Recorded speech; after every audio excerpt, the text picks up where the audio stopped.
Hey guys, welcome to another Friday video.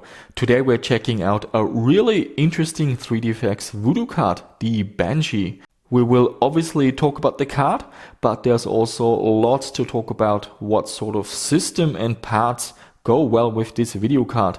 I will also talk about the software side of things, and I tested quite a few games to see what this video card can do. The specific model that I have is from Elsa. It is the Victory 2. What is really interesting about the Banshee is that it combines 2D and 3D graphics on a single video processor and on a single graphics card. Here we have a Voodoo 2 for comparison. Firstly, we can see three very large chips directly on the graphics card, and we also need another video card for 2D graphics. This is one from Matrox. It's a very popular combination using Matrox for 2D with a Voodoo 2 card because the VGA signal output quality is very high. And we need a pass-through cable, so the 2D image from the Matrox is being routed through to the Voodoo 2, and that will result in a loss of image quality. On the 3dfx Voodoo Banshee, this is not the case. We get a single VGA output, so no loss of image quality, and also a more highly integrated processor, taking up less space and just a single chip. There are more differences. On the Banshee, the chip is clocked a little bit higher compared to the Voodoo 2.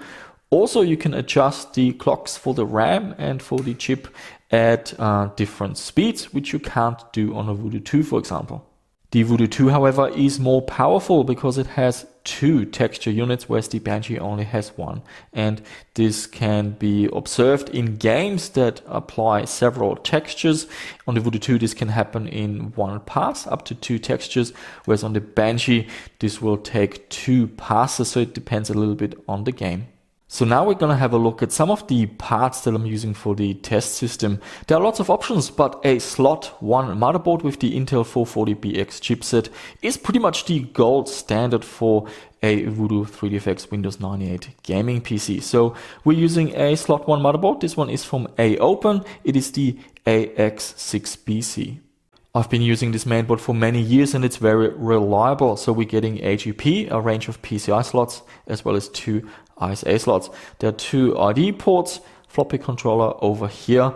I did replace the chipset cooler. The original fell off, so I got an aftermarket replacement, and also removed these retention modules around the slot here because I swap the processors out quite frequently, and that just makes my life a lot easier. But all in all, this is a really good mainboard to use for this project. With the processors, a Pentium 2 is a very good match for the Voodoo Banshee. This is the 450 MHz model, but I was a little bit concerned that this might still hold back the video card or not make it run at its full potential. So initially I installed Windows with the Pentium 2 450, but then I switched over to the Pentium 3. This is Pentium 3 running at 600 MHz. To be honest, in the games, I don't think it does make much of a difference. I just wanted to make sure that we can show the Banshee in its best light. For RAM, we do not need massive amounts of memory, so I'm using a 256 MB module from Crucial, 133 MHz CL2, but the bus speed on the mainboard runs at only 100 MHz anyway, so we can comfortably load the turbo BIOS defaults and lower the memory timings to the lowest options available, and 256 MB is plenty for the games that we're going to test today. For storage, at least with the hard drive, we're keeping it fairly old school today. This is a 80 GB ID hard drive from Samsung. In past videos, I like to mix things up and show you different alternatives. For example, you can get a PCI SATA controller, or you can use a ID to SATA adapter. But for this video, we're just gonna go old school and use a regular ID hard drive. And the capacity is perfect for Windows 98, and it worked beautifully for this project. We're also using an optical drive. This is a DVD drive from Sony with the ID interface here. I'm really only using this to install Windows initially, to boot off the media and then quick format the hard drive and get everything installed. Games I'm not installing from disk. I'm using folders, and I basically just unplug the hard drive and plug it into a docking station on my main desktop. That happens a lot faster than having to manually install games off discs. Good audio is important to me, so today we're using the Diamond Monster Sound MX300. This is a little bit of a legendary sound card with the Aureal Vortex 2 audio processor, and for the 3dfx Voodoo era, a fantastic choice. Many games support this API out of the box, and especially if you're using headphones and you are into surround sound, you will get a really good experience. For the power supply, I got contacted by Apex Gaming if I wanted to check out their 750 watts fully modular power supply. This is total overkill for this project, but when you work with companies, they expect a fast turnaround, so I'm using it for this project. The power supply worked fine. It comes with quite a range of cables, including 8 SATA, 4 Molex, and also a adapter for the floppy port. So all up, the power supply worked great, but I'm not quite sure about the brand. It might be a little bit cheaper than buying a branded power supply, but I think it's worth spending a little bit extra and getting a power supply from a more well-known brand. Setting up Windows 98 is pretty straightforward. A while ago I built myself a answer file, and the process is mostly automatic, so I quick formatted the hard drive and then run my batch file, and it installs Windows 98 in no time. After Windows 98 is installed, we are installing the Intel chipset drivers. That's always important, and it picks up a lot of devices in Device Manager. After that, the video drivers. I'm going with the very latest reference drivers from 3dfx, and the driver options are really interesting. Compared to the Voodoo 2 drivers, we get a lot more options, very similar to what you see on a Voodoo 3, including VSync controls built in directly into the driver. So that was very nice to see. I also installed the audio drivers for the Vortex 2, and after that, just DirectX 7, and at this point we're good to go to test out a few games. The Voodoo Banshee is also very powerful in DOS. Let's have a look at some benchmarks. At 320 by 200 we're getting 841 in 3D Bench, 553 in Chris's 3D Bench. In the PC Player benchmark we're getting 188. In Doom we're getting 489 ticks. I will convert that to FPS and put it in the charts. And in Quake 142.7 FPS. At 640 by 480 in the PC Player benchmark we're getting 67.5, and in Quake 51.1. And Quake on many video cards it will actually not run at 640 by 480, so that was nice to see. The Voodoo Banshee is not only powerful in DOS, it is also very compatible with high resolutions. And now we're going to have a look at some games. So I will spend a bit of time about the game and how it runs and the settings and so on. So first up we've got Clive Barker's Undying. This game uses the 3dfx Glide API. We're running at 800 by 600. I have enabled VSync because in most of these games there is no way to display a FPS counter in the Glide API, so we can only guess what the performance is anyway, and by turning on VSync we can get an idea if it runs at 30 or 60 FPS. The difference should be quite noticeably, and that game runs okay, but it does slow down at times, so this is definitely one of the more demanding games for a Banshee. Next up we've got a real classic. This is Turok 3D, running at 640 by 480. It supports the Glide API natively, and the engine has some sort of a weird FPS cap built in, around 37 FPS, so with VSync enabled it runs at a locked 30 FPS, which is pretty playable. Next up we've got Expendable. This is a direct 3D game, so it doesn't use the Glide API. Running at 800 by 600. It does run well, but this is really a game, in my opinion, it doesn't really make sense to run on this Voodoo card. It will run a lot better on a GeForce, for example. Firstly because it supports 32-bit colors, but also because it supports high resolution textures, which the Banshee doesn't support. Incoming is another direct 3D game, Also able to showcase 32-bit colors on later video cards, and not on the Banshee, only 16-bit colors on this video card.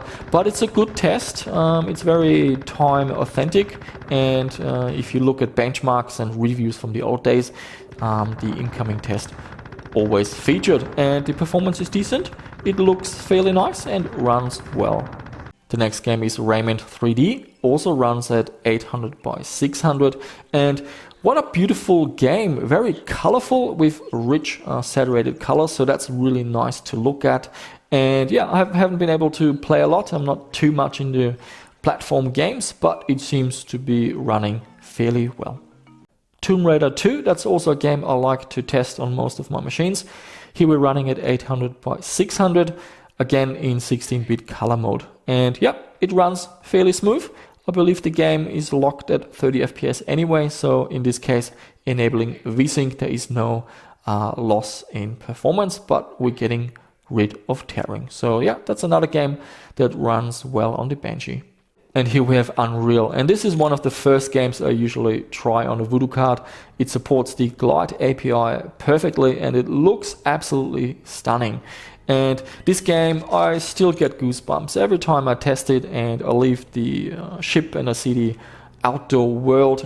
It really takes me back. We're running at 800 by 600 performance. I don't think it runs at a 60 FPS. This is one of the more demanding games, and you definitely need a fast processor, so the Pentium 3 is actually a good choice in this case.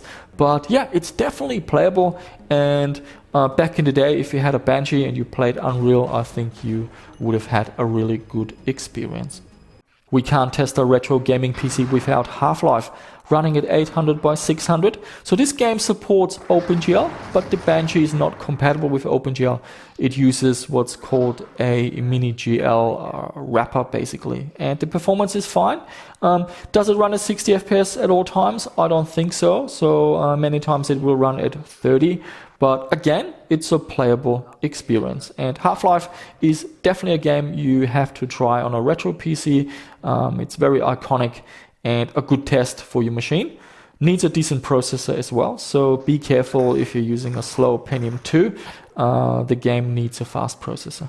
Thief is another game worth testing, quite period correct. Also running at 800 by 600, I believe. All the games apart from Turok 3D that we're testing today running at 800 by 600, and the performance is fine. It's not a game that is super twitchy and needs a high frame rate. It's a stealth game where you have to sneak around, stay in the shadows and avoid making noise. Haven't played too much of this game, but it seems quite interesting. I wish I had more time to actually play these games properly, but yeah, another game that runs well on the Banshee. And the final game we're testing is Tachyon the Fringe. This is a very interesting space shooter, similar to Wing Commander, just more advanced with better graphics and yeah, a more modern engine. And yep, nice graphics, 800 by 600. We're getting decent performance as well. Not quite sure about the exact frame rate. I don't think it runs at 60 FPS, so it might toggle between 60 and 30 depending on what's going on the screen. But another game that runs really well on the Banshee. So guys, the 3DFX Voodoo Banshee, what an interesting video card.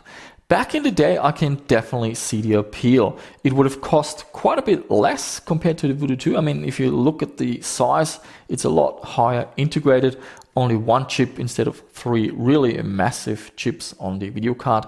And yeah, it's also good value. You don't need another video card for displaying the 2D desktop. So the value was definitely there. In terms of performance, the missing second texture unit will definitely be noticeable in many games that apply more than one texture. On the Voodoo 2, two textures can be applied in a single pass, whereas two passes are required on the Banshee. Basically, in such a case, the Banshee is almost half the speed compared to the Voodoo 2, so that can be quite a performance impact. On the flip side, we're getting a really nice and clear image on the Banshee because we don't need to deal with the pass-through cable. Now, for us retro gamers looking at 3DFX parts right now and looking at prices and so on, The Banshee is interesting, but my personal favorite is hands down the Voodoo 3.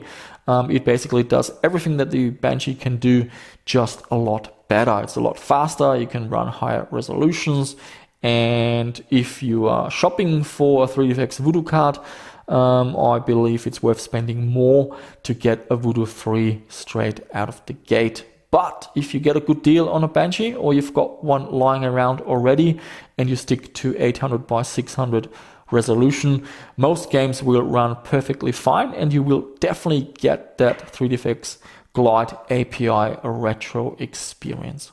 All in all, I really enjoyed working on this project. The parts I use, yep, I know them really well and I've been using them before, so usually I know what to expect. But with old retro PCs, there's often always a little surprise in store where something doesn't work. But in my case, yep, everything worked, and the drivers and everything, I didn't have any crashes or any other issues, so that was a very positive experience. And it just shows when you're selecting old parts, it does pay to pick decent components. For example, a slot 1 motherboard, the Aurel Vortex 2 sound card, and of course 3DFX Voodoo graphics cards. The support is fantastic. Most of the games made sure that they worked really well with a 3DFX Voodoo card. That was sort of a priority. This might be hard to understand now, but back in the day, the Voodoo cards were the dominant player, and it was only later that NVIDIA really was able to turn that around. But for a long time, 3DFX Voodoo was the dominant player, and everyone made sure that their games would play well on a Voodoo card.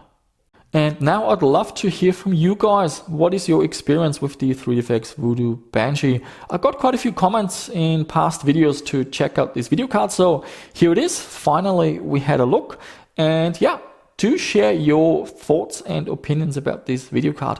Also, with the Voodoo stuff or with retro Windows 98 projects in general, keep the suggestions flowing. I read every comment and I make a list of project ideas, and yeah, it's just a matter of time that we will get to your suggestion. And that's pretty much it for this video. So yeah, looking forward to your comments. And as always, if you haven't subscribed to the channel and you found this video interesting, please subscribe, share the video with your friends, give it a like, and I shall see you soon with another one.